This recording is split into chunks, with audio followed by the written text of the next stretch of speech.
Members of Parliament are debating. Well, perhaps let's say that they have been debating. Unclear at this stage as to whether that debate has come to an end, but they have been debating President Cyril Ramaphosa's presidency budget. In fact, I'm told it is still ongoing. He laid out the spending plan for the financial year, emphasizing the need for inclusive economic growth and job creation. Newzroom Afrika's Ziyanda Ngcobo following those proceedings for us, and she joins us live in studio now to discuss what has been said. Quite an intense debate for a budget vote. I don't remember a budget vote, presidency budget vote debated so intensely, Ziyanda. Let's start with what the president had to say.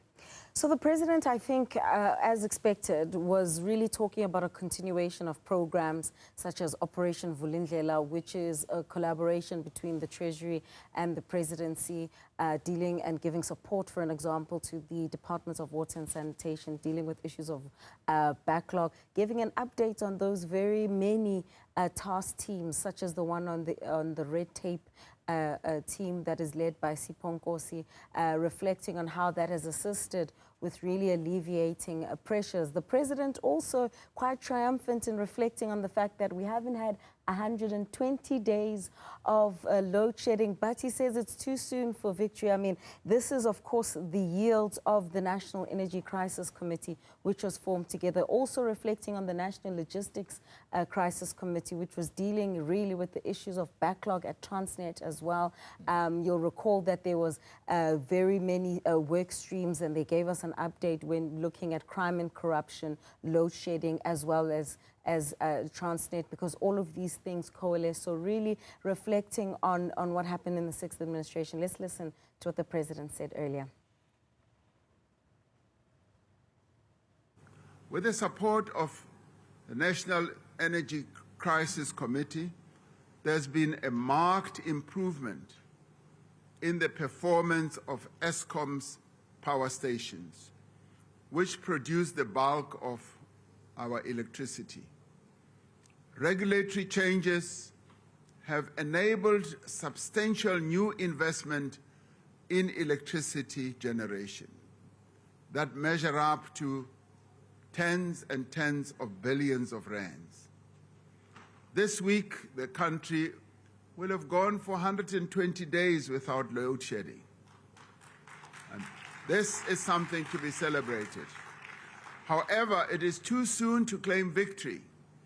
Our electricity system is still vulnerable, and we cannot yet rule out, yes, possible challenges going forward. So, over 100 days without load shedding and counting, but then the opposition had to come. Let's start with the official opposition now. That's the MK party. How do they respond to the president? It's very important to reflect, I think, on how the tone of many other parties, even if you just look back at the opening of Parliament, how once vociferous opposition parties that are now part of the government of national unity, their tone has become more measured, more tapered. And now that we have a different kind of official opposition, I mean, they've taken aim at a criticism and something that was once taken up by the Democratic Alliance, and that is the issue of not having an oversight committee taking care of the presidency. The DA did also raise it, touched on it quite briefly, but maybe not as vociferously as Dr. John Hlophe, insofar as what does it mean now that you have full purview over the state-owned enterprises, which are now under the presidency until that state-owned corporation is formed. That means then that the president can essentially directly intervene in state-owned enterprises, and Parliament has no oversight over this, and our SOEs contribute nearly 30% of this country's GDP. So let's listen to what Dr. Hlophe, what else he had to say. With the dissolution of the Department of Public Enterprises, state-owned companies will now fall under the presidency, which means they will no longer be accountable to Parliament. The president only answers to Parliament during quarterly question and answer sessions, which are often marred by bias and lack of transparency. The DA has previously called for a portfolio committee on the presidency, citing Phala as an example of its necessity. However, now that the Democratic Alliance holds a cabinet positions, will they reiterate this call? Well, another person that I suspect South Africa would have wanted to hear from is Julius Malema, the leader of the EFF. On Monday, the president making it clear that he tends to play the person and not the ball. Did that change today?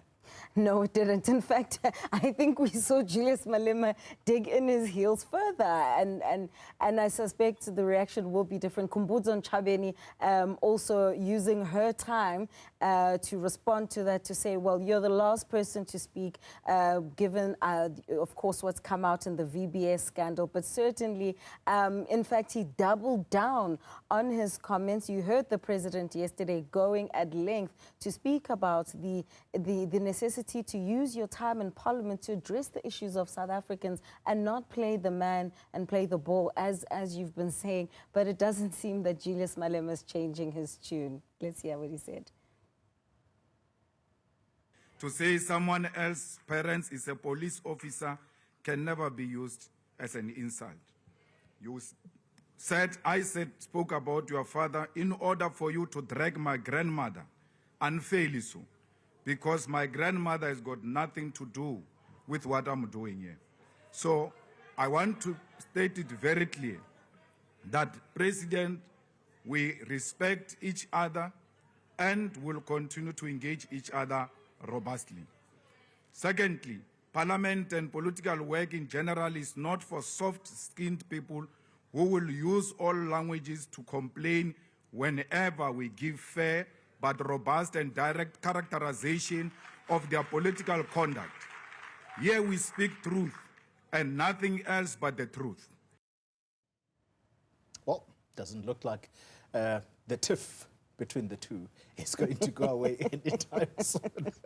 Ziyanda Ngcobo, thank you very much for giving us some snippets of what took place in Parliament today. By the way, still ongoing.